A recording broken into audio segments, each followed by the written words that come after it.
오늘 부활주의를 맞이하여 우리 성도님들의 가정에 소망 가득한 일로 넘쳐나시기를 주의 이름으로 축원드립니다. 여러분, 소망은 하나님께로부터 옵니다. 기다리고 참고 바라는 모든 일들이 이곳저곳 막혀 있는 듯 해도 하나님이 능히 우리를 도울 수 있습니다. 오늘 저는 우리 성도님들, 부활주의를 맞이하는 성도님들의 가정에 이런 일이 일어나도록 저는 축복의 말씀을 하나 준비했습니다. 이사야 43장 말씀인데요. 우리 같이 한번 읽으면서 제가 여기 나온 말씀이 우리 성도님들 가정에 하나님이 이런 축복을 하신다, 이 말씀을 전하고 싶은데요. 먼저 우리 같이 한번 읽읍시다. 시작. 너희는 이전 일을 기억하지 말며 옛날 일을 생각하지 말라. 보라, 내가 새 일을 행하리니 이제 나타낼 것이라. 너희가 그것을 알지 못하겠느냐? 반드시 내가 광야의 길을 사막의 강을 내리니 장차 덜짐승 곧 승냥이와 타조도 나를 존경할 것은 내가 광야의 물을 사막의 강들을 내어 내 백성 내가 택한 자에게 마시게 할 것임이라. 이 백성은 내가 나를 위하여 지었나니 나를 찬송하게 하려 함이니라. 아멘. 우리 성도님들 가정에 19절에 있는 것처럼 내가 광야의 길을 사막의 강을, 여러분, 그 황량한 광야에 어떻게 길이 있겠어요? 사막의 강, 어디서 거기 강을 찾겠습니까? 하나님이 새 일을 행하신다. 우리 성도님들 가정에 부활절을 맞이하는 우리 성도님들 가정에 하나님의 이렇게 일하심이 일어날 줄 믿습니다. 여러분 가정이 황량한 부분, 메마른 부분들, 도대체 어디서 하나님이 도와주실까 했던 그 자리에 하나님께서 광야의 길을 내시고 사막의 강을 내시는 놀라운 역사가 일어나기를 축복합니다. 저는 오늘 여러 순서들 읽고 하여 말씀을 보통보다 좀 짧게 준비했습니다. 여러분, 우리는 태어나면서 생명을 갖습니다. 그리고 반드시 예외 없이 그 생명은 죽음으로 끝을 다 맺습니다. 아무도 예외가 없습니다. 인생은 생명이 있는 그 동안, 살아있는 동안, 그 생명 있는 동안에 사는 것이고 그 종말은 모두 다 하나로 사망으로 끝이 납니다. 아무도 예외가 없습니다. 모든 생명이 그렇습니다. 그런데 여러분, 생명이 하나님께로부터 왔습니다. 그러면 사망은 어디로부터 왔고 사망은 왜 생긴 겁니까? 이렇게 질문을 하면 우리가 다 아는 듯하여 세상에서는 이걸 이렇게 말합니다. 왜 죽음이 왔지? 왜 죽었지? 왜 사망했지? 이렇게 말하면 대부분 그분 노환으로 돌아가셨습니다. 예, 암으로 돌아가셨고 사고로 돌아가셨습니다 라고 말합니다. 이렇게 말할 때 그 죽음은 다 생물학적인 육체의 죽음, 이걸 말합니다. 그런데 성경은 죽음의 원인, 왜 죽음이란 게 왔느냐? 우린 당연하게 여기지만 근본적인 질문을 던집니다. 왜 생명이 하나님께로부터 왔다면 죽음은, 사망은 어디서부터 왔느냐? 이렇게 묻습니다. 이게 바로 세상이 말할 수 있는 답하고 성경이 말하는 게 달라지는 지점입니다. 성경은 이렇게 말합니다. 로마서 5장 한번 보십시오. 5장 12절입니다. 우리 같이 읽어볼까요? 시작. 그러므로 한 사람으로 말미암아 죄가 세상에 들어오고 죄로 말미암아 사망이 들어왔나니 이와 같이 모든 사람이 죄를 지었으므로 사망이 모든 사람에게 이르렀느라. 성경은 왜 죽음이 왔느냐? 죽음은 자연스러운 게 아니에요. 죽음이 아주 이질적이고 우리에게 낯선 것이고 언제나 두려운 것이고 언제나 어색합니다. 그리고 저 멀리 있는 듯 가까이 있는 듯 손에 잡히지 않는 어떠한 부분입니다. 그런데 죽음이 어디서 왔느냐? 성경은 말합니다. 죄로 인하여 왔다라고 말합니다. 죄로 인하여 왔다, 이렇게 말합니다. 하나 더 볼까요? 로마서 6장 23절 앞에 부분만 제가 읽어볼게요. 로마서 6장 23절 죄의 삭은 사망이요. 그러니까 죄로 인해서 사망이 왔다. 이렇게 이제 말하고 있습니다. 자, 됐습니다. 이렇게 성경이 말할 때 죄 때문에 사망이 왔다라고 말합니다. 이건 창세기로 우리가 본문을 찾아 들어가야 됩니다. 창세기 3장 2장에 보면 이렇게 되어 있죠. 선악을 알게 하는 나무 열매를 먹지 말라. 먹는 날에는 어떻게? 창세기 2장 17절 보십시오. 반드시 죽으리라. 하나님이 말씀하셨어요. 선악을 알게 하는 나무 열매를 먹는 일이 무슨 뜻인지를 저는 몇 번 설명을 최근에 했습니다. 자, 그걸 먹는 날에 하나님의 주권에 대한 도전이죠. 그러면 그게 또 교만이었죠. 먹는 행위였습니다. 자, 그러면 반드시 죽으리라. 이게 하나님이 말씀하셨습니다. 그러면 죽음이 어디서 왔느냐? 죄로, 즉 선악을 알게 하는 나무 열매를 따먹는 행위 속에 있는 그 원죄, 죄로 인해서 이제 오게 됩니다. 근데 반드시 죽으리라 했는데 이 죽음이 그 세상에서 말하는 그런 죽음만이 아니에요. 이게 굉장히 중요합니다. 두 가지예요. 첫째, 그러면 우리가 성경 창세기에서 보면 반드시 죽으리라 했는데 뭐가 죽었느냐? 죽음의 의미가 뭐냐면 1차적으로는요. 원래는 이 죽음이 없었어요. 그런데 반드시 죽으리라 이때 이제 타락 이후부터 사람에게 죽음이 찾아온 겁니다.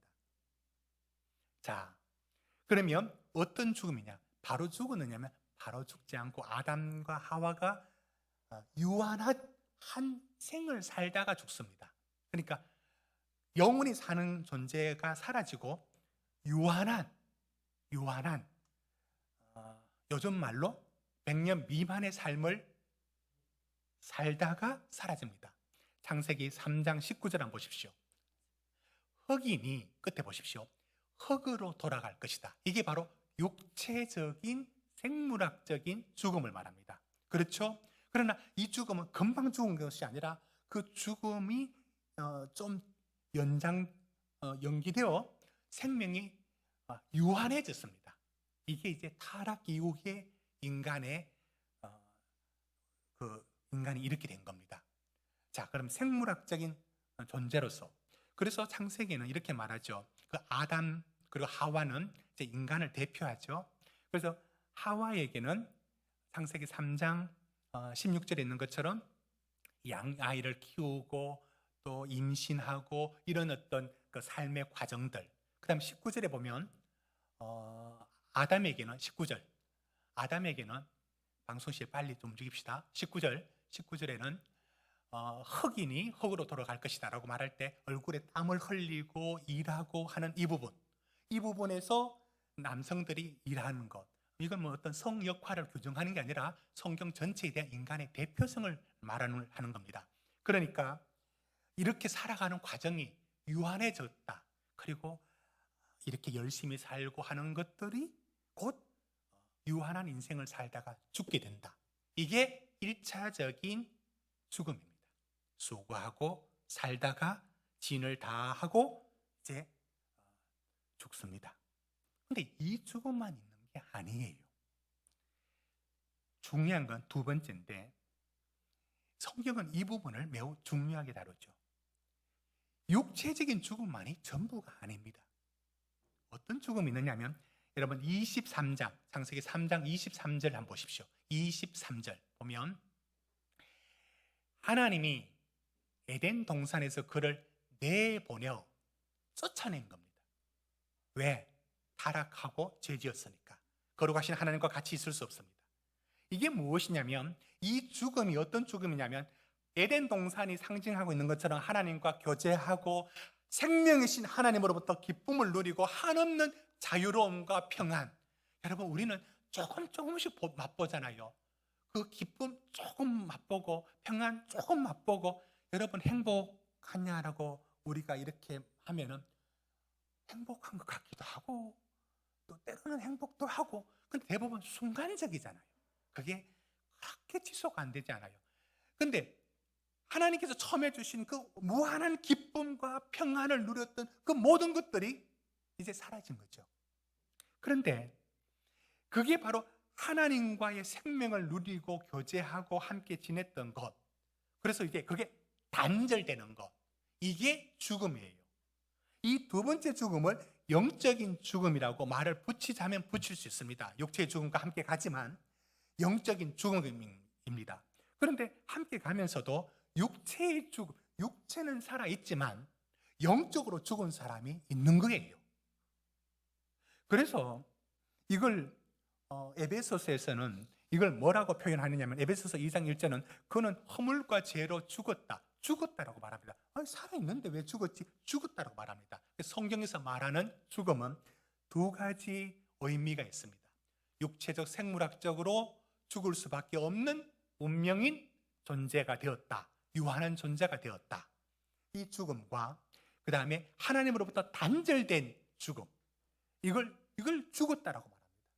그러니까 성경이 말하는 것은요, 이 육신이란 것들을 말할 때 이 육신이 악하다고 말하지 않아요. 육신의 일을 도모하지 말라라고 말할 때 그 육신의 일이 이 육신을 말하는 게 아닙니다. 세상적인 어떤 걸 말하는 것이지, 중요한 것은 성경이 더 심각하게 다루는 게 뭐냐면 영적인 죽음, 이 부분을 다룹니다. 자, 그럼 이 두 가지 죽음을 우리가 편의상 생각할 때 성경이 설명하고 있는 부분을 할 때 왜 거듭나지 아니하면 생명을 얻을 수 없다라고 말하고 있느냐면, 여러분 요한복음에 이렇게 말씀하고 있죠. 요한복음에 사람이 거듭나지 아니하면 하나님 나라에 들어갈 수 없다. 요한복음 3장 5절에는 물과 성령으로 나지 아니하면 하나님 나라에 들어갈 수 없다. 이렇게 말할 때 그게 무엇이냐면 새롭게 태어나는 거듭남, 새 생명, 예수의 생명이 우리 안에 들어오는 것. 자, 그러면 육체는 살아 있습니다. 그러나 이 육체가 아닌 영적으로 허물과 죄로 죽었던 우리들은 예수의 생명이 들어와야만, 그러니까 그 생명으로만 구원을 얻는 것이지, 우리가 있는 이 타락한 영혼으로는 심판받을 수밖에 없고 멸망에 이를 수밖에 없다라고 성경은 규정하고 있습니다.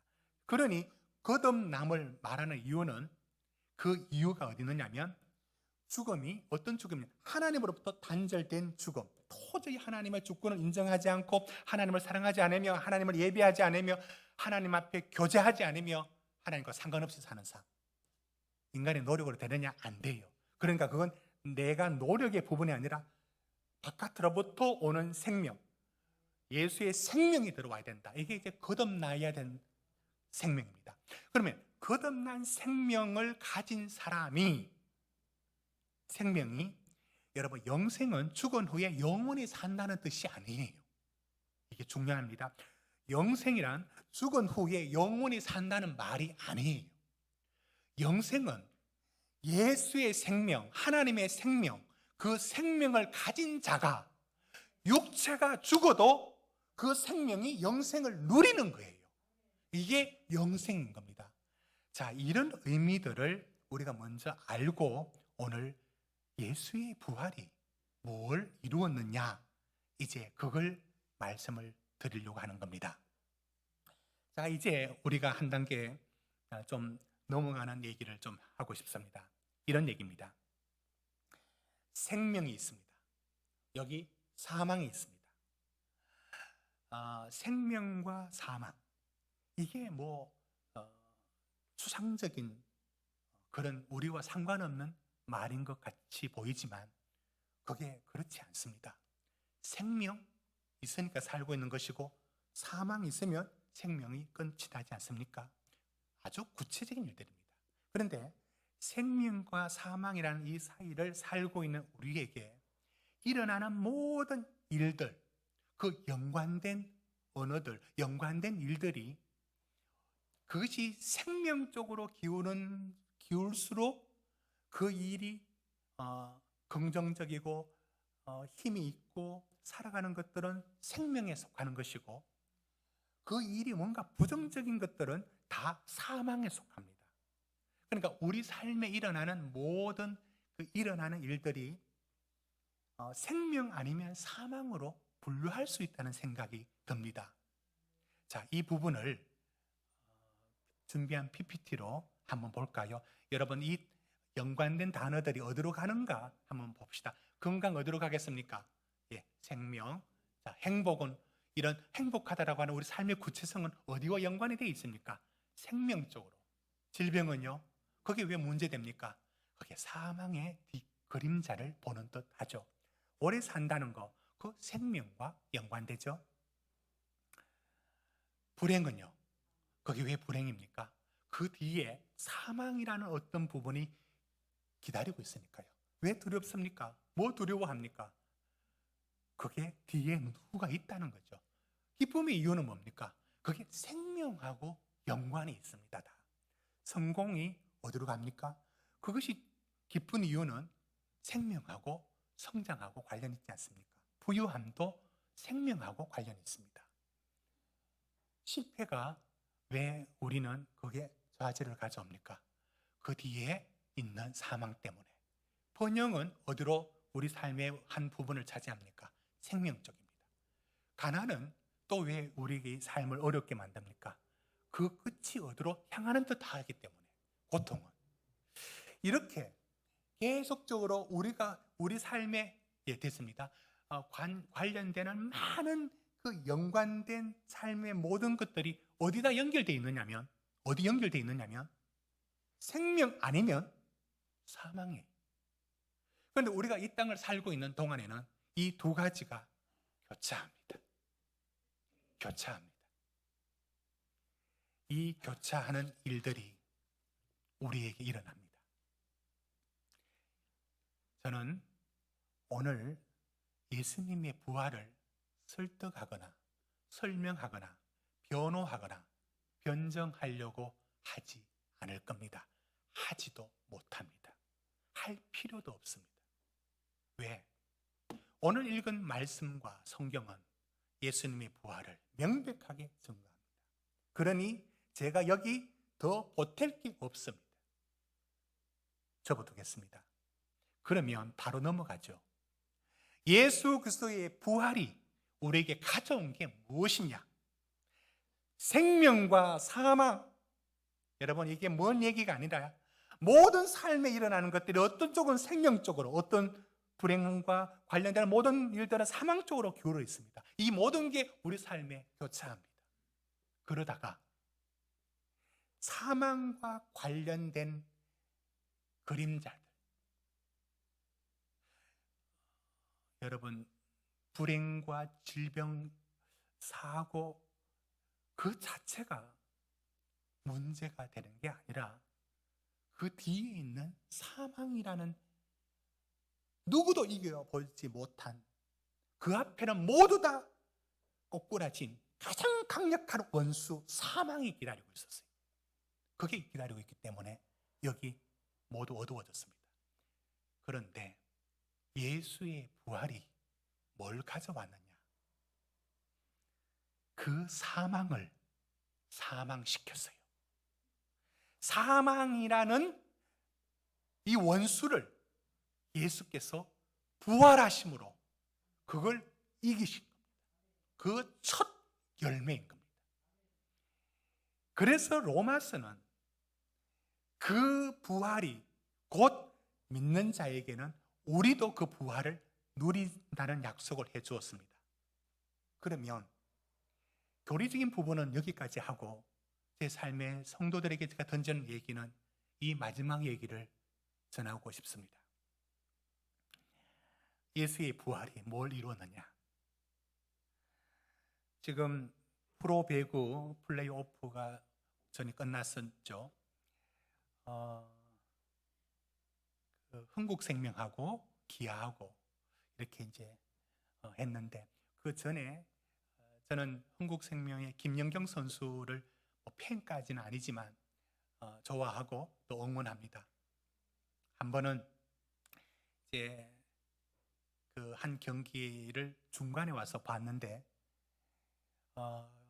흥국생명하고 GS칼텍스가 2대2대가 마지막 한 세트를 남겨두고 있었어요. 제가 와서 열심히 응원했죠. 김연경 선수 좋잖아요. 아주 시원시원하고 성격도 좋고 화이팅도 잘하고 그래 하는데 질뻔질뻔하고 이러고 있었어요. 근데 경기 다 끝나면서 마지막에 이겼어요. 이겼는데 이 화면을 보니까 위에 재방송이었어요. 그 벌써 이긴 경기였어요.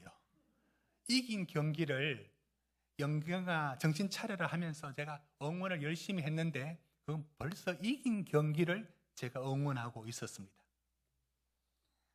지금 우리가 있는 일들이 게임이 끝난 게임을 살고 있습니다. 무슨 얘기냐면 예수께서 부활하신 일이 뭘 이루었느냐면 생명과 사망, 그 중에 생명을 주시는 그분이 사망을 이기셨어요.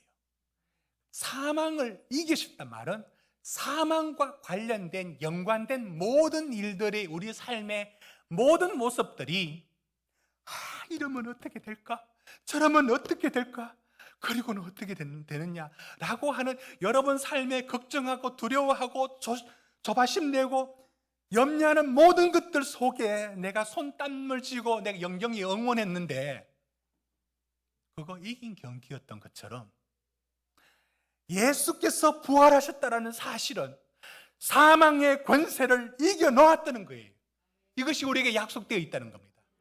그러니 우리 삶에 일어나는 모든 일들이 우리가 지는 것 같고 그 일 때문에 실패 보는 것 같고 그 일 때문에 망하는 것 같아 보여도 그거 주님은 말합니다.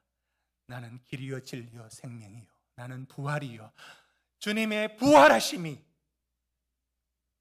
우리의 모든 최후의 승리를 약속하셨습니다.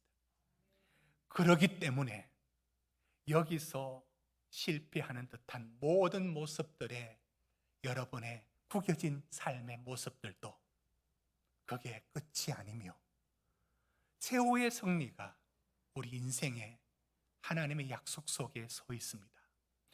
우리는 부활을 믿는다라고 말할 때 그 예수 그리스도의 부활이 교리적으로 믿는 것으로 여러분 멈추지 마시고 예수 그리스도의 부활하셨다.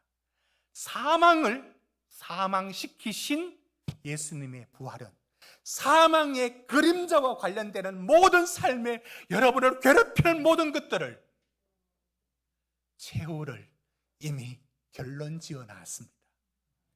그놈이야 한시 동안은 우리를 괴롭히고 우리를 주장하는 듯 하지만 우리의 최후는 주님의 승리가 우리의 승리가 될 줄로 믿습니다. 주님의 부활이 우리의 부활입니다. 주님의 생명이 우리의 영생의 확보입니다. 이 약속이 우리에게 주어져 있습니다. 그래서 우리가 사방으로 우겨삼을 당하여도 쌓이지 아니하며 답답한 일을 당하여도 낙심하지 아니하며 핍박을 받아도 버림받지 아니하며 거꾸로 뜨림을 당하여도 망하지 아니하고 우리가 항상 예수 죽인 것을 몸에 짊어지면 예수의 생명도 우리 몸에 나타나게 하려 함이라. 이 역사하심이 오늘 또 확인되기를 주의 이름으로 축복합니다. 우리 같이 기도하시겠습니다. 우리 같이 기도하실 때 예수께서 내가 사흘 만에 살아나리라 그리고는 빈 무덤이었고 부활하신 주님은 500여 여러 사람들에게 보였습니다. 우리는 부활을 더 설명할 필요 없습니다. 예수 다시 사셨습니다. 사망 권세 이기시고 예수는 살아나셨습니다. 누구도 이기지 못했던 사망 원수, 그 원수 예수가 사망을 이기시고 부활하셨습니다. 사망과 관련된 우리 삶에 연관된 연관어들 오늘도 찾아옵니다. 아픔, 염려, 걱정, 두려움, 질병, 노환, 연약함 그 사망의 그림자가 삼킬 듯 하지만 우리는 그 부활이, 예수의 부활이 그 마지막 원수 사망을, 그 머리를 짓밟아 버렸습니다. 그 꼬리가 남아 우리를 괴롭히지만 결국은 우린 승리하게 되어 있습니다. 믿음의 길을 여기서 출발할 수 있도록 우리 같이 한번 기도하겠습니다. 우리 다 같이 기도합시다. 거룩하신 하나님 아버지, 거룩하신 하나님 아버지, 기도합니다. 우리 사랑하는 성도들, 지금 사망의 그늘, 그 한 부분을 괴로워하고 있습니까? 그 그림자의 한 부분이 우리를 삼킬 듯 합니까? 생명은 하나님으로부터 오며 생명은 오직 거듭남의 생명은 예수 그리스도로부터 옵니다. 그 생명을 가진 자만이 영생을 누립니다. 그 생명은 끝이 없습니다. 주님, 우리는 사망을 이기신 예수의 부활하심이 저 멀리 있는 부활이 아니라 주님이 살아나신 그 부활은 오늘 우리 삶의 자리에도 역사합니다. 오늘 우리에게 새 소망을 주시고 다시 우리 삶을 붙드시는 하나님, 사막에 강을 내시고 광야의 길을 내시는 하나님, 오늘도 그 역사하심을 보게 하여 주시옵소서. 부활절에 우리 성도들의 삶이 살아나게 하여 주시옵소서.